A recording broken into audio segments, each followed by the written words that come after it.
All right. Now it's up.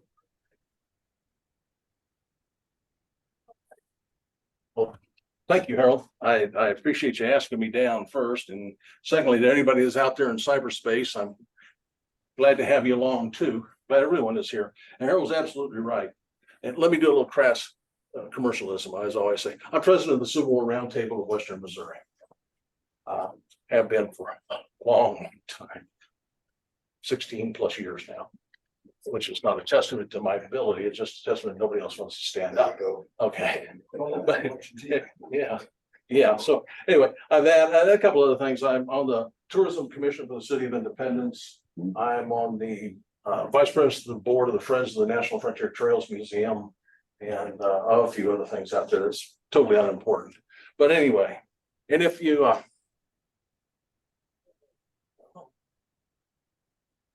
Stop.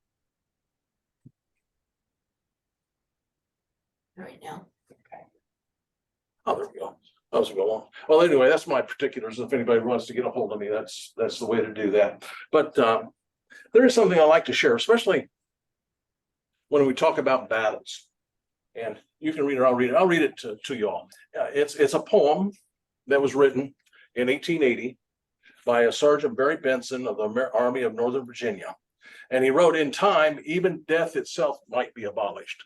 Who knows what might be given to us after this life, to meet again in the old quarters, to play chess and draughts, to get up soon to answer the morning call, to fall in at the tap of the drum for drill and dress parade, and again to hastily don our war gear while the monotonous patter of the long roll summons to battle.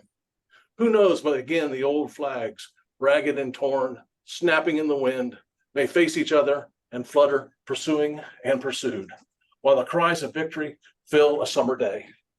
And after the battle, the slain and the wounded will rise, and all will meet again under the two flags, all sound and well, and there will be talking and laughter and cheers. And all will say, did it not seem real? Was it not as in the old days?" And I put that before battle talks because the gentlemen and men who fought in these battles remembered them. It's the changing point in their life. Okay, just absolutely is. Okay, but I know probably everybody here knows this cast of characters, but I'm going to go through them. We'll do them real quick. If anybody doesn't know anybody in this cast of characters, tell me about it. And if I need more explanation, let me know. Okay, but Sterling Price, James Fagan. Both of them are interesting. I came across something the other day that kind of changes some of the stuff I've thought about these battles. So I'll try to remember to share that. James Fagan, read a piece one day that said, Fagan is always in the back of a battle because he just really didn't want to fight. But I'm trying to find that again because I didn't write it down where I found it at. But I came across that. Marmaduke, gentleman who fought an illegal duel and won. You didn't know. Shelby, from my part of the country, or Waverly. On the Confederate side, Samuel Curtis in charge of all the Union troops. James Blunt, interesting character from Kansas. Fought at Little Blue, and then he's of course part of this, not part of this battle, but will be in there later on. Pleasanton is part of this battle. Okay, here we go. Let's start back one just quick here. Okay, it's Friday night, October the 21st, 1864. Curtis has found himself positioned on the west side of the Little Blue River. The Little Blue River, waiting for Price's attack the next morning. His line stretches from the Missouri River, mouth of the Blue River, 15 miles south to Russell's Ford. That's how long the Union line was. The main ford, which is like 27th Street today at Blue River. Oh, by the way, of note, if I say blue, it's the big blue. If I say little blue, it's obviously the little blue. Okay. In my world, we don't go around saying big blue. It's either blue or little blue. Okay, main ford of Curtis's headquarters at 27th Street. South, Ford south is under Blunt's command. And that night, Curtis has some 15,000 men in line on the 21st. He had wired Rosecrans, and he told him, I said, I'm confident that I can stop Price at this crossing. I hope you'll come on in his rear, and left so he cannot get out of Hickman's Mill. If you can get that position, we can bag Price. If I succeed, as I hope to do, my losses have been considerable, but my troops are in good order and are ready to make a stand at this place. Curtis thinks he's ready for it. Okay, ready for Price to come up. He has not communicated with Rosecrans. He has communicated with Rosecrans, but he's not communicated with Pleasanton. Pleasanton has been on the move. Okay, so he decides to send. Curtis decides to send a scout guy named Boutwell for the 2nd Kansas, and he has a really great overnight adventure, which is too long for this. But he's on the river. He's in a skiff on the. He's just everywhere, trying to find Pleasanton, not necessarily, besides the adventure. Well, he does find him and Pleasanton is camped on Fire Prairie Creek. Now, Fire Prairie Creek runs in the valley to the east of the Little Blue before you go up the hill into Lafayette County, and it wanders all over that flatland out there. Okay. But and he gives him a message from Curtis that details his position of his troops. Now, what I find interesting is Pleasanton on the 21st of October is finally at Fire Prairie Creek when he started out on the 8th of October in Jefferson City. Okay, that's 13 days, 2 weeks. Okay, he took command on October the 8th. Oh, yeah, one more thing. This is a map done at the time or shortly in the 1920s by William Lewis that I couldn't get it up on the screen. So it shows the disposition of federal troops along the Blue River. You might be interested in looking at that. Let's go through. Okay. Pleasanton takes command of the federal troops on October the 8th in Jefferson City. On that day, he has approximately 14,000 men under arms. 14,000. Okay.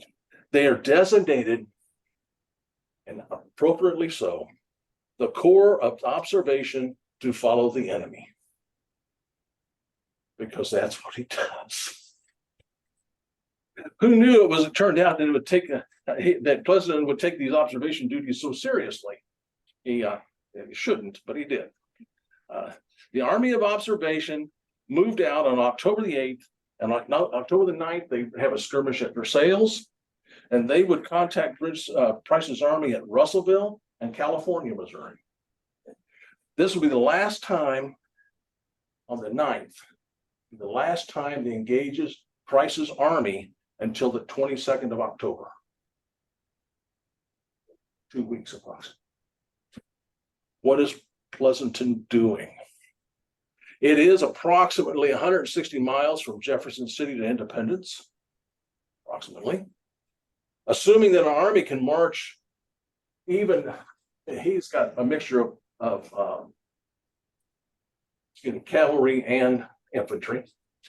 Assuming that an army can march 20 miles a day, he should have caught up with Price at the very least at Lexington on the 19th of October, when there was a battle fought at Lexington.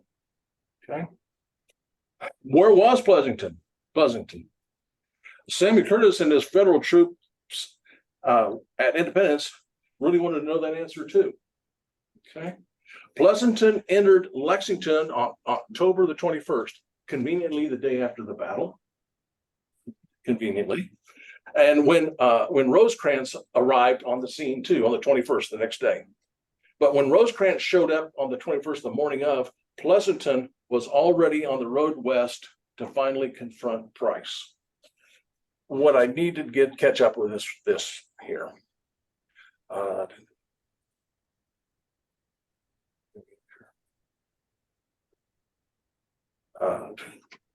This is what happens on the evening of October the 21st.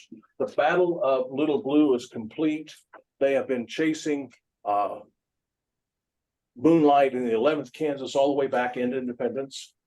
You can see up here, Shelby at the end of the day around 5 o'clock makes an advance into Independence down. Today's world, this is College Avenue. Okay. I show the green line in its historic position because it comes across and actually cuts through what was at one time the playing field for St. Mary's High School. Okay, and then into downtown Independence.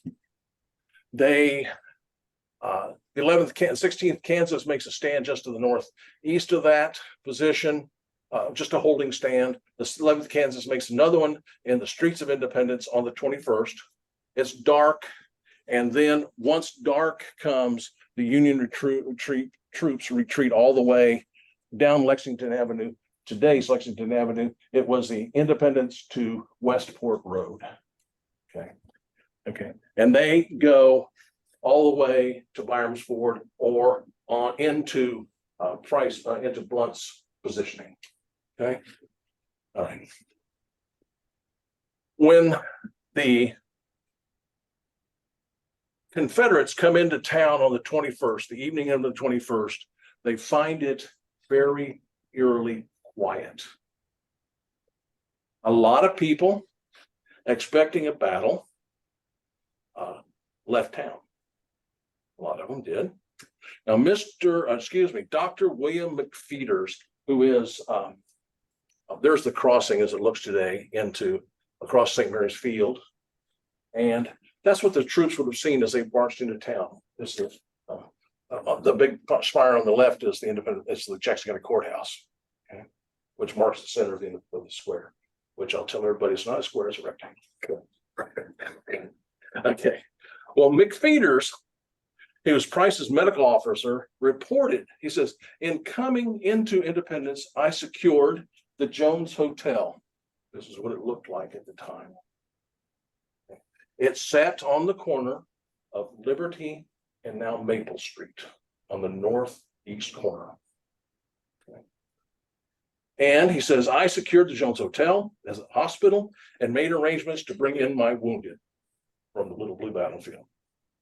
He also found a federal surgeon, Dr. James P. Erickson of the 16th Kansas, and he is tending 33 wounded in the courthouse. And that's what the courthouse looked like at the time.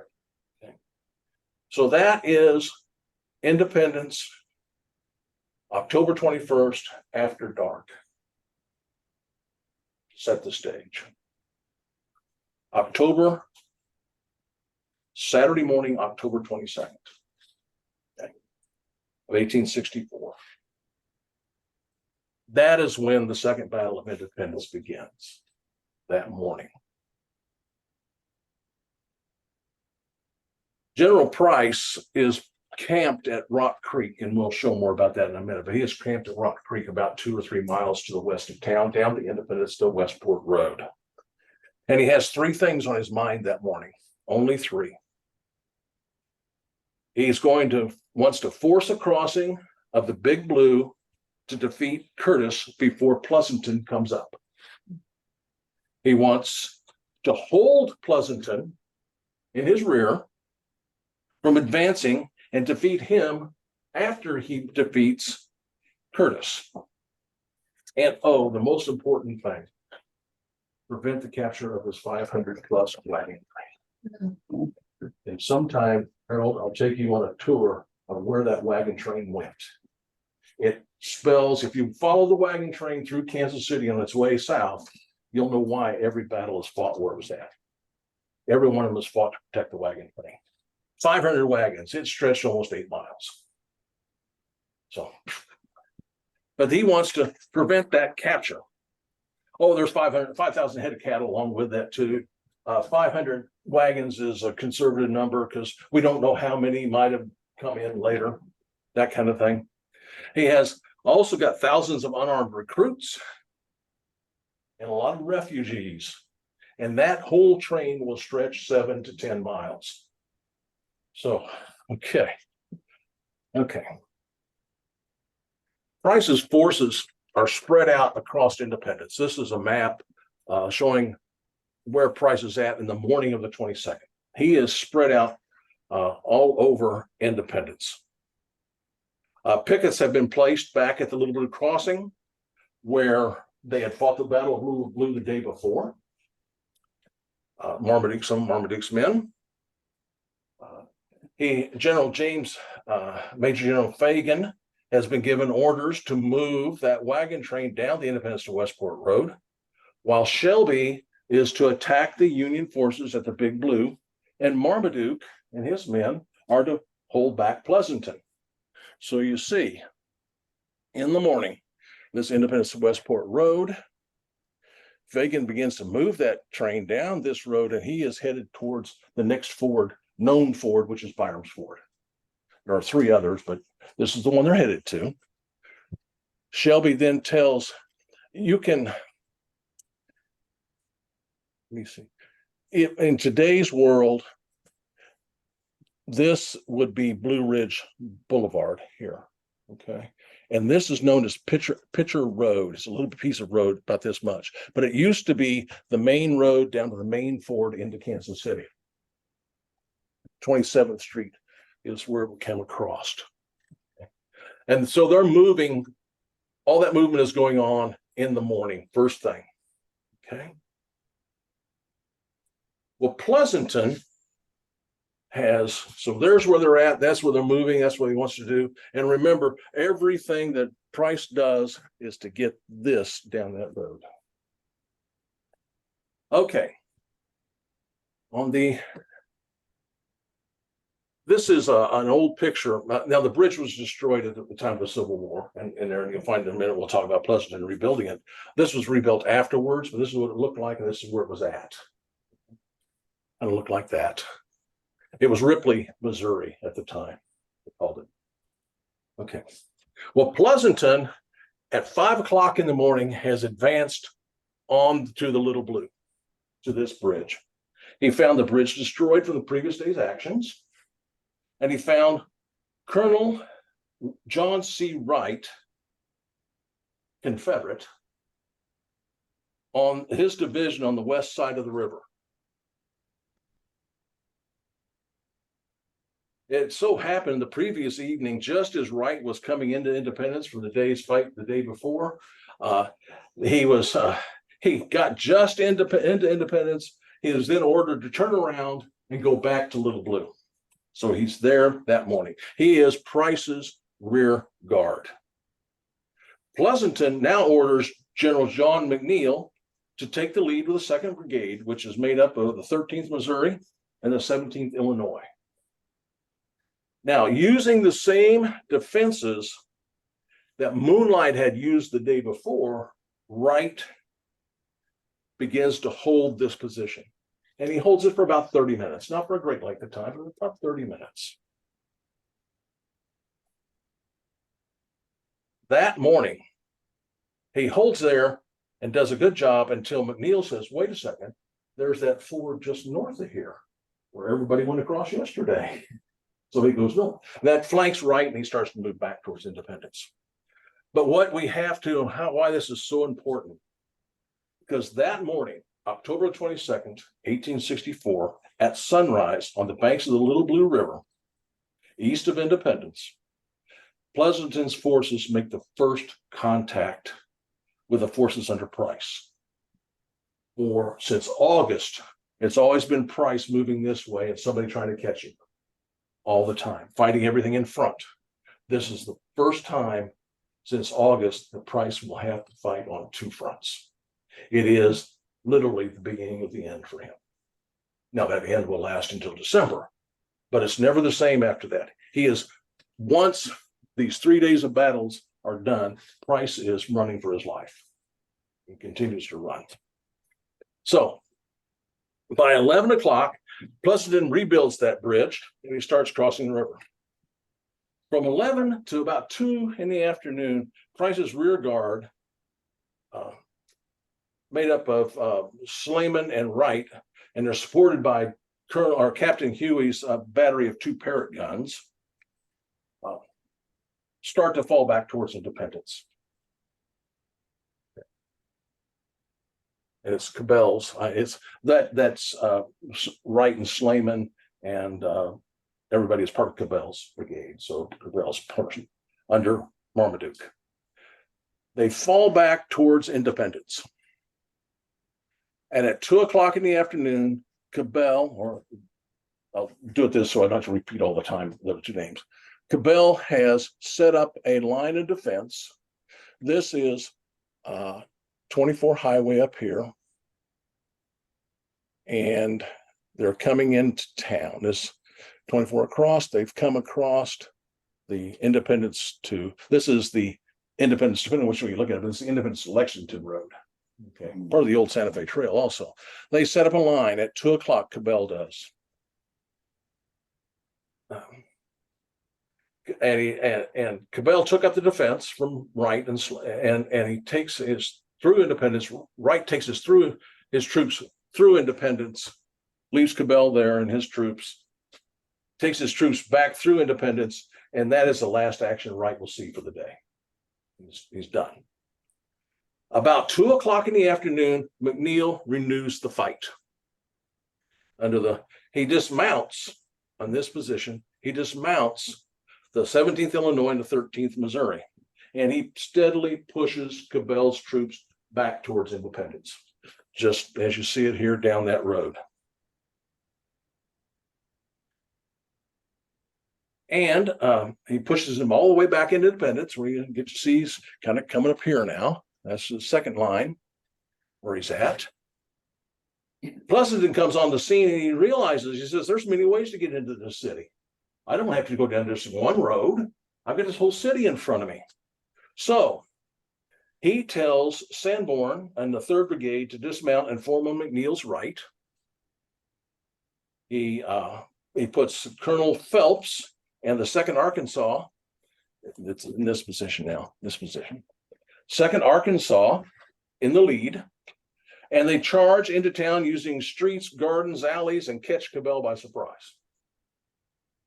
Arkansas troops, Cabell's all Arkansas troops, by the way, all of his troops. He's the only one that has troops all from one state. Everybody else is a mixture. But Cabell has all from Arkansas.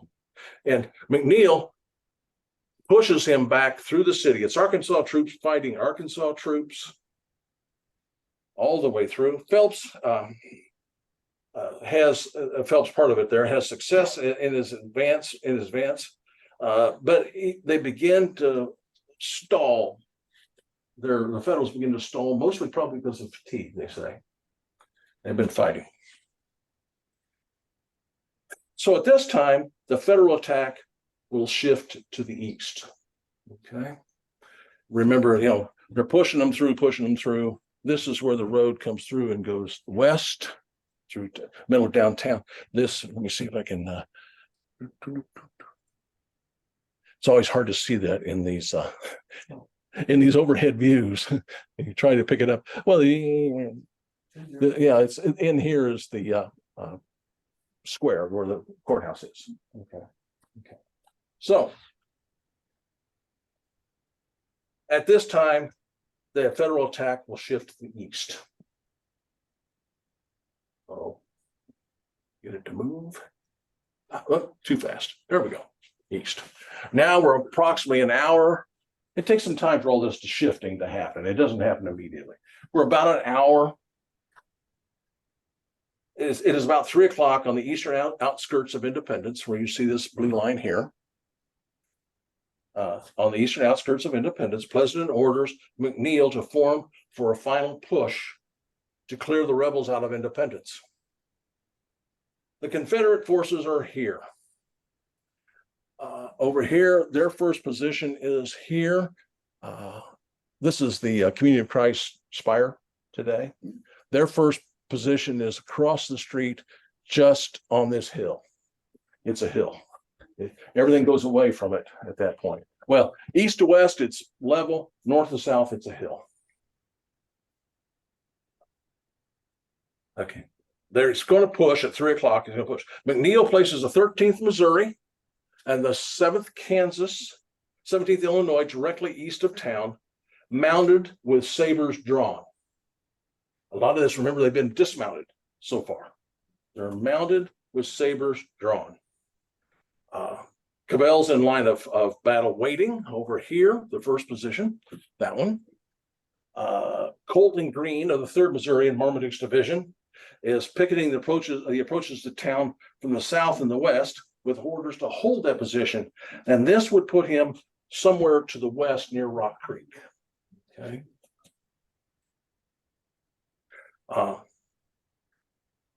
John Clark of Marmaduke's Division with Woods, Burbridge, Lothar, Kitchen, and Jeffers are all camped around Rock Creek. That's really the main line of the Confederates at this point. At 5 p.m. in the afternoon, the Union forces begin to charge through town.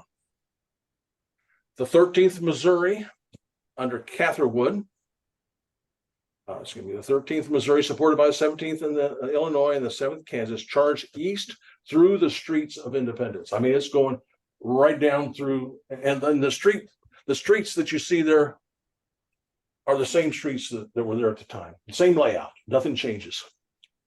A few added, but you know what I mean. Pretty much the same grid pattern. They attack this Confederate position west of town here. Marker there today.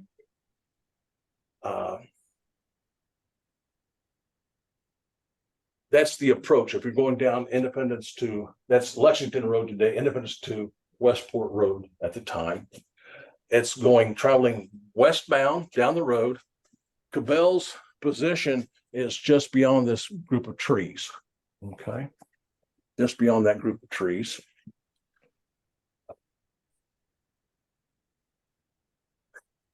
This is what, you know how things grow. This is what Cabell is looking at in today's world. It's not very helpful at all, but that's what he was looking at the time of the battle, or very near to that time of the battle. From that hill, it doesn't show too much on this picture because of the photograph, but you are looking from there all the way back to the corner of Pleasant Street in Lexington, about 3 or 4 blocks. That's also the site of the encampment of the Union soldiers in the first Battle of Independence. Okay. They attack, the Federals attack through the trees and through everything that's going on. And they catch kind of such a quick charge that the rebels are kind of caught off guard. I don't know why, but they're kind of not quite ready. The rebels start cutting the traces of the artillery horses and jumping on them and are headed west. This is where Cabell is almost captured. He jumps his horse, drives through a dog trot cabin nearby and escapes. But there's an interesting letter of Mrs. Hill, and she writes this letter to her sister, and this is the Bingham Wagner home picture, very close to what it looked like at the time of the battle. The home is still there, it just doesn't look like that. It was remodeled in the 1880s. But Mrs. Hill writes this letter from that top porch right up there. She writes this letter. She says, from there, she watched the battle. The Confederates began to retreat about 3 o'clock, fighting desperately every foot of the way. They passed through town again, firing with small arms at the oncoming Federals. The latter pushed so closely at times that they were not farther than 90 yards behind them from the Confederates. From the balcony in the front of our house, we had a clear view of the battle for more than a mile. We saw the Federals capture a battery in Noah Miller's field. It was magnificently defended and no less bravely attacked. We could see the far-off flash of red fire coming out of the guns and the pistols, and men fell by dozens. It was one of the most sublimely thrilling sights that no one can imagine. If you're about a mile away, it would be, kind of that way. Well, the Federal forces, Sanborn and McNeil, clear the town of Independence of Confederate forces. They remain in town, do some cleanup work, take care of the dead and wounded. The local bank then is also taken over as Union Hospital, and the Jones Hotel is Confederate Hospital. They cite that there were 2 Union officers and 48 enlisted men in that Union Hospital. 31 of them came from the Little Blue fight the day before. Now Cabell falls back and takes up a new position at the railroad cut. And with the battle within the confines of Independence itself is not progressing well, Marmaduke is ordered to form a line of battle on the western side of Rock Creek. Freeman's brigade is on the west bank, Clark's brigade about a half mile behind on the Westport Road. So now we progress to the battle. That's what's going on back here, but we're going to take one more fight here. It's only a few blocks, half a dozen blocks between here to here. This is at the time of the battle. You can see the railroad goes through. At the time of the battle, this is an unfinished railroad cut. Okay. Perfect breastwork for this. It works well for them. So Pleasanton now is headquartered in the 2nd floor of the courthouse. He sends the 4th Iowa under Winslow, the 1st Missouri, the 4th Missouri, and the 7th Missouri under Brigadier General E.B. Brown after the retreating rebels. He sends them down the road. About an hour or so before sundown, Brown's 1st Missouri attacks Cabell's position here at the railroad cut. They fight unmounted. The trouble of it is unknown to Brown. Back in town, Colonel Nelson Cole, who was the chief of artillery for Rosecrans, has detached a section of artillery in the streets of Independence, and he's blocking and stopping the 4th and 7th Missouri from advancing. So the 1st Missouri finds themselves charging the railroad cut unsupported.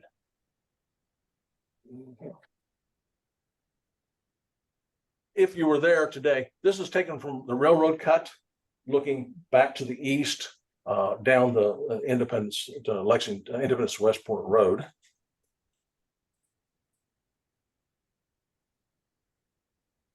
And the commander of the 1st Missouri that is attacking the line by themselves, their commander, Colonel Farron, he chose this time that he should go back to the horse holders in the rear and join the battle from the rear. So that fight at that railroad cut is directed by a Lieutenant Lazier. The Confederates have started an artillery barrage to hold them back. Followed up by there were some advances forward, and then from the Confederates that were repulsed by the Federals there.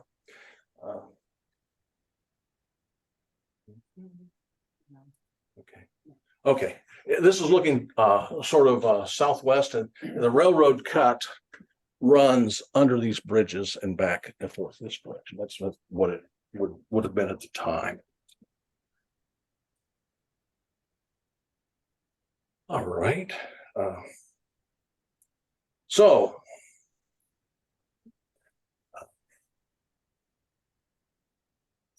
they repulse the Federals repulse those advances by the Confederates. When Winslow comes up and reports to Brown, he says, Brown is just outside of town, back the other direction on this road, and he's unable to see the action from there. Okay, well, you can see that if we looked a minute ago, the road curves away. You don't have to. If you don't want to see it, you don't have to. No. Winslow, and he says, there's no reason for you to come up to Winslow, because there's nothing. But Winslow says he doesn't believe him, and so he went ahead. He found Lazier involved. Shortly after, the Confederates increased their fire, and they started to advance.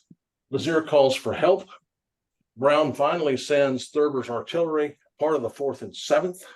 Some of Winslow's troops are also starting to show up. And that line extends about a mile. That blue line was looked at a minute ago at the railroad cut, that extends about a mile across there. He orders everyone to advance, and the Confederates now start to retreat. They see the overwhelming force coming at them. This attack and retreat will carry on to the west bank of Rock Creek, and it's starting to get dark. The Battle of Rock Creek. There's the railroad cut at the top of the page. It is about 1.5 miles between those two features. Down the green line is the Independence to Westport Road. You can see it's been cut, through the Tenway. Okay. This about near sunset. Cabell's Arkansas troops are here, and here's the Iowa and everybody coming up. Brown's men are exhausted, the Federals, and they're low on ammunition. So Winslow now takes up the attack. He dismounts the 3rd Iowa across the road with the 10th Missouri on the left, with the 4th Missouri in support. Cabell's defense is feeble at best. Let me show you what we're seeing here. This is Rock Creek, pretty aptly named. If you go to, this shows kind of to the going south, it flows north, flowing into the page.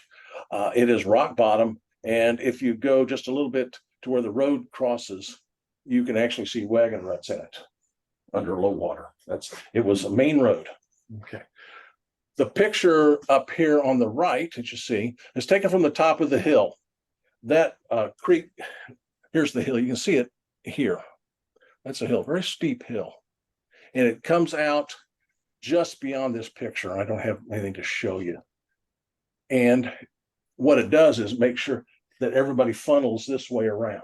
You can't, the whole line has to go to the north of that hill. It's hard to get over. This is taking a picture of looking to the west. This is the Independence to Westport Road. The line of battle, I believe, because it's kind of the military crest of the hill, is right here along this street. And this is the intersection where it's at. Looking back towards, I'll shift over real quick. Looking back towards the hill and the bottom of that road where it goes through, the hill is behind that tree. You can see that pine tree there is this pine tree here. Okay. Rock Creek. Well, Cabell's is feeble at best. They fall back. Remember, Freeburg's brigade is behind them, down the road a little ways, support. They fall back from Rock Creek. They start to fall back. And I don't have everybody on here because it's just a long, thick piece of stuff. Okay. Freeman's defense is the same result. Confederate, he falls back and then falls back again to Clark. Clark is behind Freeman, excuse me. He brings up Pratt's artillery and Clark organizes his troops this way, beginning somewhere. This is where they're going, down the green line and then down the orange line. That's this all day. Okay, one right after the other, all day long. He puts Wood in the lead, followed by Wood, Burbridge, Kitchen, Jeffers, in line right after the other. And that finally slows the Federals down to the point where the Confederates feel they can withdraw. And they are going to withdraw down the Byram's, which comes once this road is now the Byram's Ford Road. You can still find pieces of it there. We won't get into Byram's Ford, that's next day's battle. Okay. But Pleasanton, they finally figured the darkness is coming upon them. And the Confederates, after here to here to here to here, have finally disengaged. And they are retreating to Byram's Ford, where Marmaduke has set his troops for the next day. Well, Pleasanton comes up all of a sudden. He comes out of Independence. He comes and decides, well, I'll see what's going on. He will not end the attack. Dark is around what, like it is going to be in a few weeks, because we're only about 2 weeks away from when this battle was fought. 6 o'clock. Oh, 6. Pleasanton will not end the attack. He will fight on 4 more hours in the dark. The 3rd Iowa leads a dismounted attack and pushes through the Confederate defense. Lieutenant Curtis of Kitchen's 7th Missouri, I believe it is, said it this way. He said, the confusion in the night was terrible. The Iowans came within 20 paces and we could see nothing but the blaze of their guns. Clark directs his Confederate troops to the southwest and off the Westport Road and heads towards Byram's Ford. And what he's doing is, what he's saying is he's off the Westport Road and headed towards Byram's Ford.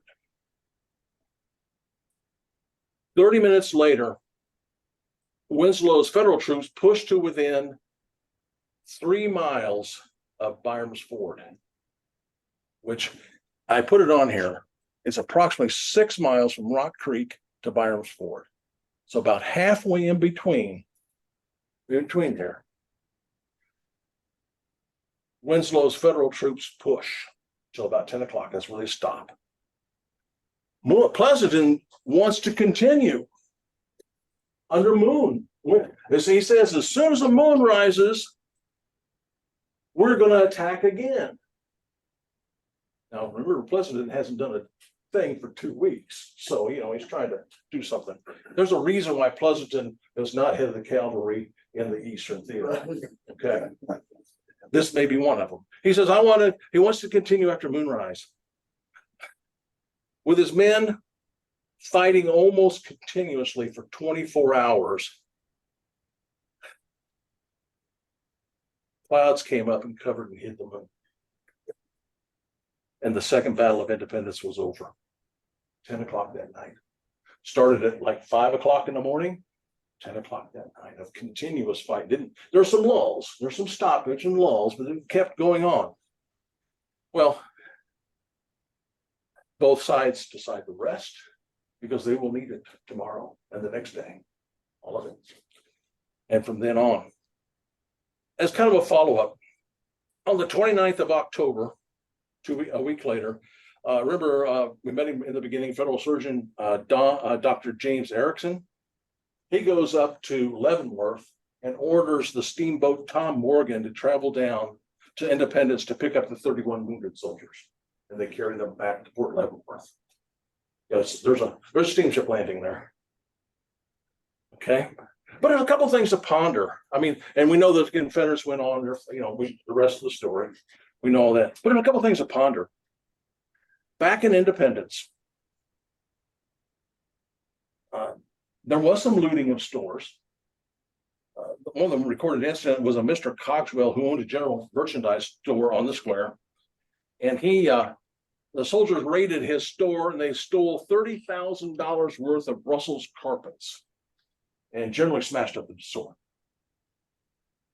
Mr. A.L. Beatty owned a jewelry store. Smart man. He filled the showcases with cheap trinkets. He packed all the valuable things and sent them to St. Joe. And the invaders were delighted to come in and get this booty. They were delighted. And they filled up several carpet bags and took it all with them. No one reported exactly who did the looting. We don't really know. If you read Captain Richard Hinton's report of this, book-length report of the Price's raid, he said it wasn't the federal troops. A couple of other things to think about too. Why wasn't the town burned to the ground? It didn't get burnt to the ground the first Independence either. Why wasn't it burnt to the ground? I told you we talk about price for a second. All the descriptions of price at the time said he was rather corpulent. Trying to be nice. He was unable to sit a horse or find a horse that would sit him. He was in a wagon. I think, and there's other people that think this too, that the reason why price is rate is at the pace that it's at and what happens with it at, because their leader can't keep up with the cavalry. So it goes at that pace. Is one of those things that ponder out there in the world. If you go to Independence, my hometown, this is the Tom Arnold House. It is said that, and it still stands, only it's not in the position where it was at the time of the battle. Okay, it stood right on that main entrance into town, just a couple blocks north of the square. This was taken over by federal troops and used. They housed the officers on one side and the horses on the other side, and it was said to have been Shelby's place of refuge for that night. That's conjecture.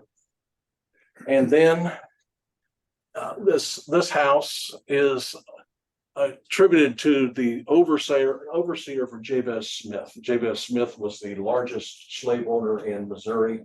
He owns over 325 slaves.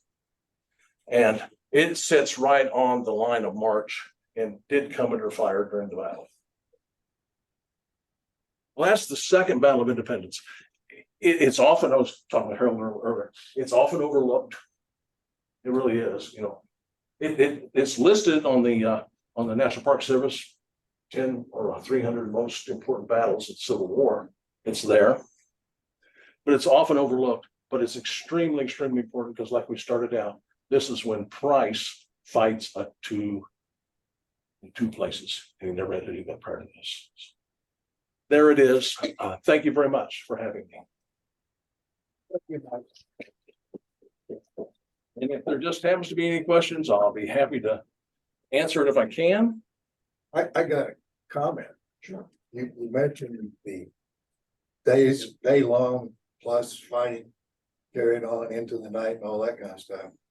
Maybe Brown had a good reason to have the slows the next morning when Pleasanton up and fired him. Yeah, you're right. It could be. It could be. Yeah, he kind of that whole thing with Brown. It's kind of interesting. Yeah, they were. I mean, the guys who were keeping these troops fed with ammunition. You know, it's amazing. They didn't worry about food. They didn't worry about food and water. However, Independence had 7 very, very good streams around it, so there was plenty of water. Rock Creek runs full. What about casualties of the battle then? As always, Confederates is hard to name. The Federals, somewhere, I mean, as far as outright killed, not that many. I think it's probably under 20. I'd have to check that to totally be sure, but yeah, with all those things, yeah, I don't know what's going on, but they aren't causing anything too much. I don't what I understand anyway. Could you go back to what you were saying about why there was no burning? I didn't. Well, it's purely theory. Yeah. Okay. A group of the most noted members of the City of Independence, the well-to-do, all got together early in the war and signed, and there's copies. I mean, it's in the archives there. Signed a letter stating their loyalty to the Union. Okay. I also think, especially in the first Battle of Independence, when it dealt with Quantrill and that group, Yeah. I really think that maybe there might have been a little money might have changed hands to pay them off or something like that. But yeah, it's an enigma because if it had been any place else, they'd have burned it to the ground. Why? Yeah.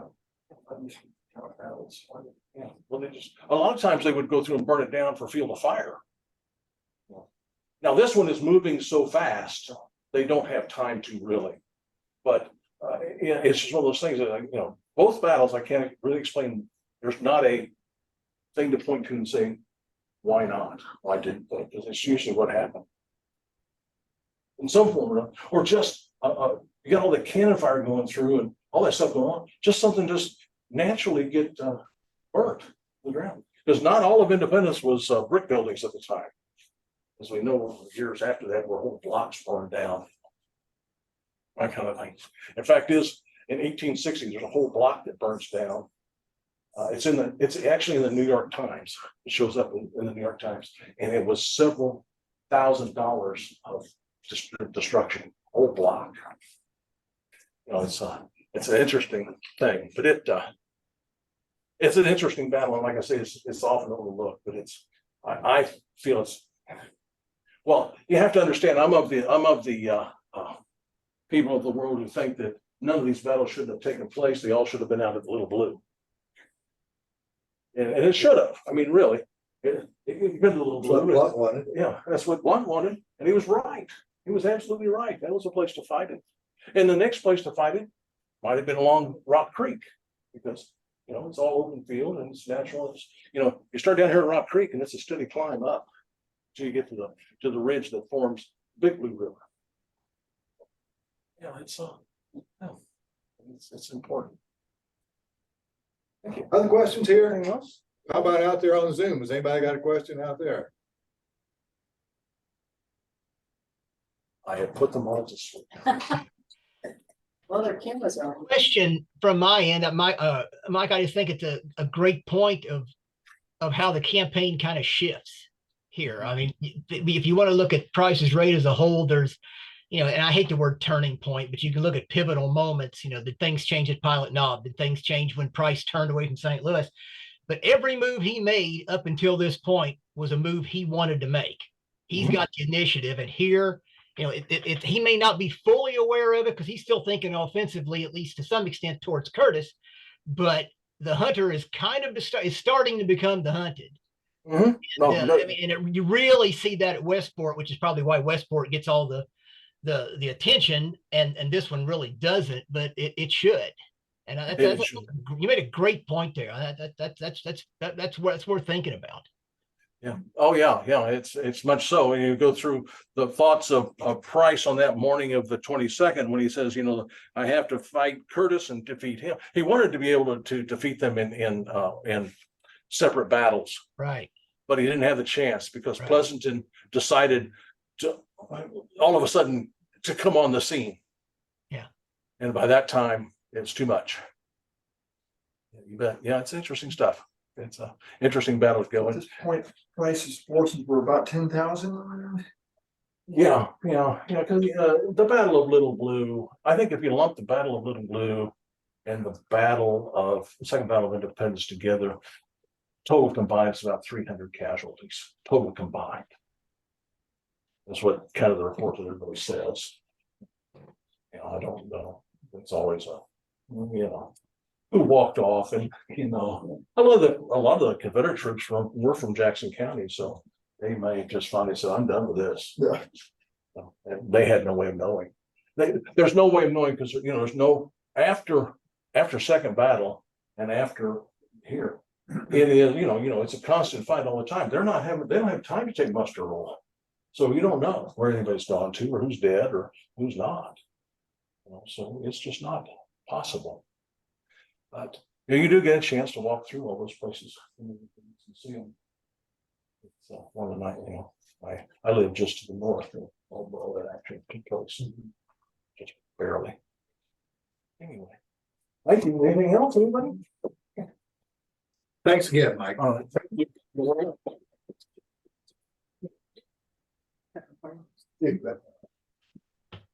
Say more before we leave. We do need some programs for in the spring. So Dave, get your program ready.